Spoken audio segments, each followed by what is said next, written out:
उससे कहा गया कि महल में चलिए। जब उसने उसके फर्श को देखा तो उसे पानी का हौज समझा और कपड़ा उठाकर अपनी पिंडलियां खोल दी। सुलेमान ने कहा, यह ऐसा महल है जिसके नीचे भी शीशे जड़े हुए हैं।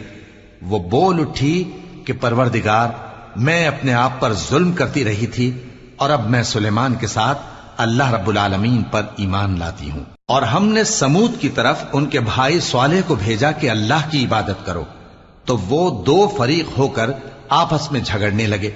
स्वालेह ने कहा कि ऐ कौम, तुम भलाई से पहले बुराई के लिए क्यों जल्दी करते हो और अल्लाह से बख्शिश क्यों नहीं मांगते ताकि तुम पर रहम किया जाए। वो कहने लगे कि तुम और तुम्हारे साथी हमारे लिए बुरा शुगून हैं।